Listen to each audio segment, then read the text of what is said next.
Hi, Kelly. Kelly, will you please tell us what's happening here? What's happening is there's a bunch of people from our community and as far as Preston that came here today because they wanted to march for women's rights and human rights, and it's pretty inspiring. Shara and I both wanted to crochet hats and walk together, and we just started at an event and joined as an official march, and look at all the people that showed up today. So you're wearing what's called a pussy hat? Yes, I'm wearing a pussy hat. This is my first time crocheting or knitting anything more than a dishcloth, and it seemed to work out. And how many million pussy hats do you figure people are wearing today? I don't know, like 7 million? I don't know. There's a lot all over the world. This morning I was watching marches from in the States, but in like Berlin and Cape Town and Tokyo from last night. It was pretty impressive. Well, good on you for helping organize this one. I'll let you carry on with what you're doing. And thank you very much. But I'm glad everyone's excited. I'm so happy to see so many hats and so many signs and people. Great job coming out here today. This is amazing. We have a few speakers today that I'll introduce soon. Followed by a Women's Warrior song performed by Joe White and Sam White of the Boundary Women's Resource Center. First of all, I want to thank Shara, who started the Sister March with me. You're very inspiring.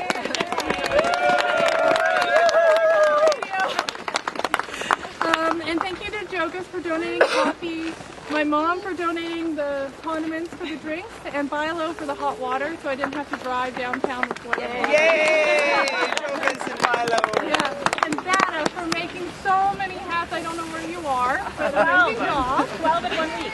12 in a week.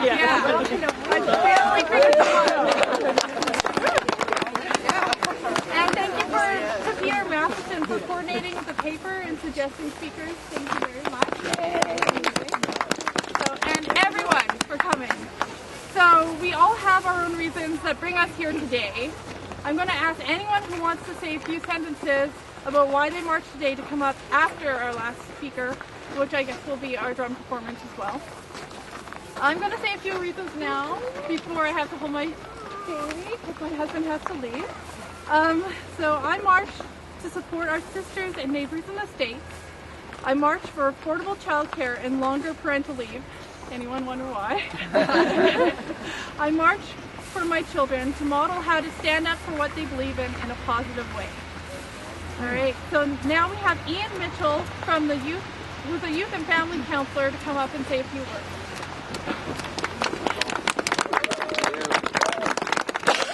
I'm going to pretend to be a teenager and stare into my phone. So thank you, Kelly, and I want to thank Shara and Kelly for asking me to share some thoughts today. It's a privilege to be asked to take part in this sister march with the Women's March on Washington today. I don't want to take up much time. I'll share a couple of thoughts. First of all, when I think about men's response to some of the misogyny and some of the attacks on women's rights that we've seen in the last year, a lot of what we saw is men relating it to their female loved ones and expressing the reasoning for speaking out against these words and deeds as being because, you know, I'm a father, I'm a brother, I'm a son, that sort of thing. And of course that's part of why I'm passionate and here and speaking about this today. But really it's not shared genetics but our shared humanity which ought to inspire us to take action, including gathering together at events like this to assert that we are all better off when we defend human rights for all. Yay! There are many folks who feel more vulnerable today than they did, say, a year ago. Women, members of the LGBTQ community, people of color, people of the Muslim faith, Aboriginal people, to just name some of the more prominent groups that have been particularly attacked in the last year. What I'd like to say is that regardless of whether we are part of these particular communities, we owe it to ourselves and to our global family to stand up and speak out when these rights are threatened. Yeah. I'd share that my own beliefs and commitment to human rights evolved over time. I myself once felt threatened by feminism, anti-racist movements. The important point I wanted to make is that what changed for me was friendships I made with people who had different views, but who were friendly as opposed to hostile to me despite our differences. In our divisive world today, I think it's crucial for us to remember this as we engage with those with whom we may not agree. May we connect first with each other's humanity and then engage respectfully on those matters on which we disagree. So I'll just finish with the words of Michelle Obama: "When they go low, we go high." And then to quote some of the final words of Jack Layton: "My friends, love is better than anger, hope is better than fear, optimism is better than despair. Let us be loving, hopeful, and optimistic, and we'll change the world." Thank you.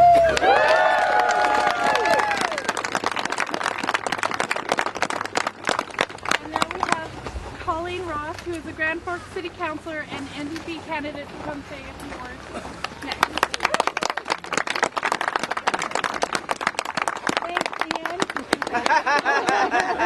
That's what I brought I was today worried I would do that. as well. Yeah, I'm marching today because I believe that women need to occupy spaces of power and leadership, and we need to do it in a way that is non-hostile. I was a vice president of a national farmers union for about 12 years, working in a very patriarchal environment. I'm a farmer. I've been a farmer for years. And I've been told over and over again, well, you don't look like a farmer, or you're a farm woman or a farmer's wife. No, I'm a farmer. And I've been able to occupy a place of decision-making in really hostile environments. And I found it really disappointing is that when I've worked with women who were hostile and critical, and, you know, I think that as women, we have something, we need to have more empathy for one another and forgiveness, and when we disagree, is just to do it in a way that models respect and solidarity, and we can move forward together. So that is something that I really believe in, that this does not mean that we don't have power to work in solidarity and in love and respect and empathy. And also a sign I brought today that I believe a lot is fight the power of futility. There is a lot of power in social movements as long as we work in solidarity. People like Obama are, you know, they put a great example of grace in the way that they interacted in society. But Trump, you know, he's afraid of people like us, especially when we work in solidarity. And I've seen social movements fail, not because of people like Trump, but because we bicker within social movements. We need to work in solidarity because the enemy wants to see us fail. They love it when we bicker. When we get through our differences in love and solidarity, and we come out the other end more powerful and more united, that's a scary thing. So let's just work in solidarity. Yeah.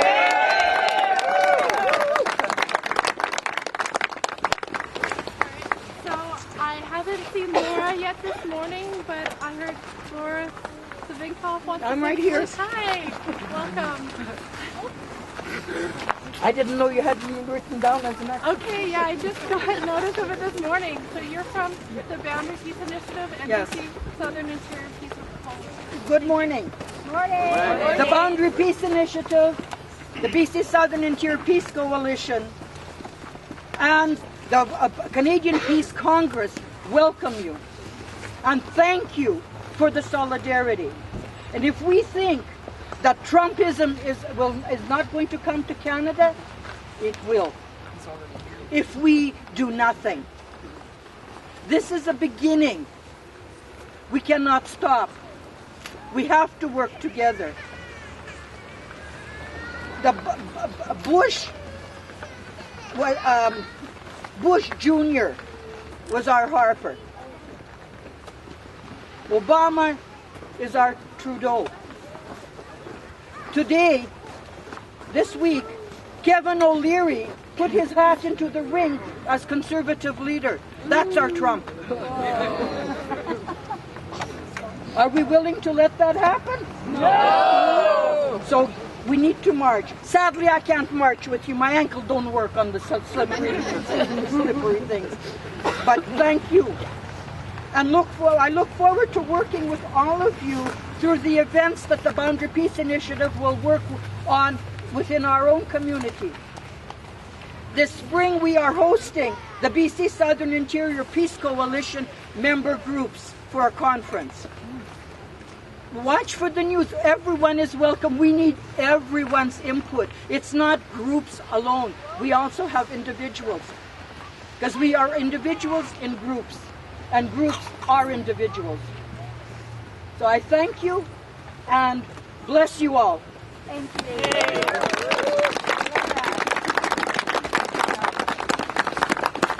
So now we have Samantha. Where are you? Samantha Mercer-White is going to come up and speak on behalf of the Boundary Métis Community Association, and then her and her mother, Joe White, are going to perform a song, A Woman's Voice. Yes. Thank you. Good morning, fellow human beings. Good morning. First, I'd like to acknowledge and honor all beings and nations that roam this territory before us. Muhammad Ali once said, "Service to others is the rent that you pay here on earth." And I believe that is a rent we can all afford to pay. Today I will not mention those who would bring us down, but rather remind you of those who have lifted us up. I will not give power to the powerful by mentioning their names, but rather remind you that you are all powerful, and it comes from within, and it is what you do with that power that makes it important.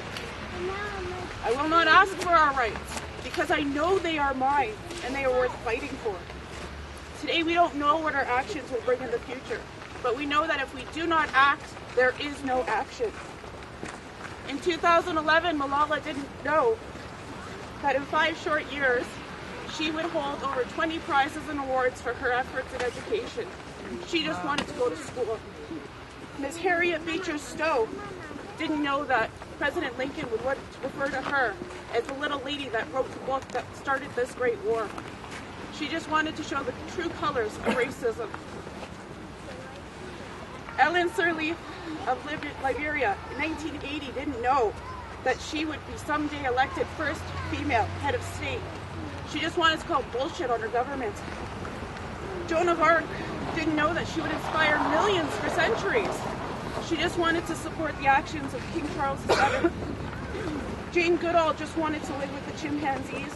Rosa Parks just wanted to sit. Amelia Earhart just wanted to fly. Florence Nightingale wanted a clean medical room. Susan B. Anthony wanted equal rights for all. Marie Curie wanted to study the sciences. Eleanor Roosevelt wanted to speak out. And Sojourner Truth wanted to speak up. Annie Bassnett wanted to fight for what she believed in. And Dorothy Hodgkin wanted to learn chemistry. Buffy St. Marie just wanted to sing. And Tina Fontaine just wanted to live.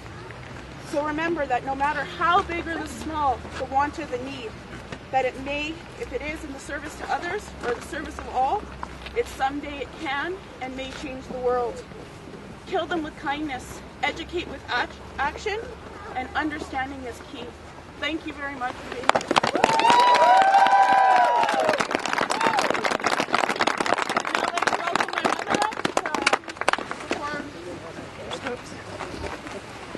A drum song so that it's heard up above.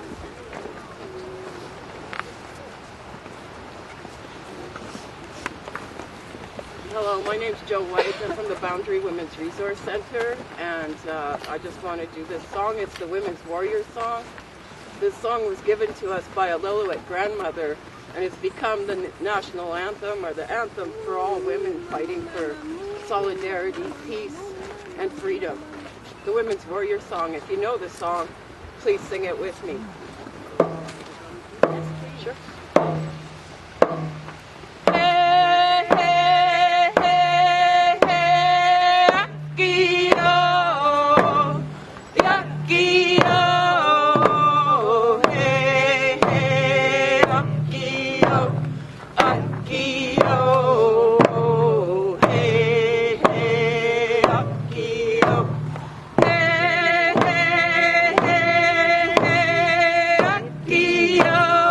Oh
How many do you think are here?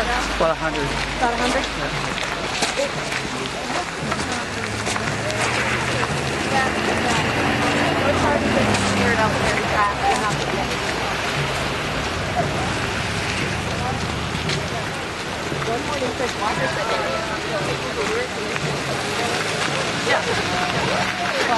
My grandma and my mom.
We're gonna have the official count now.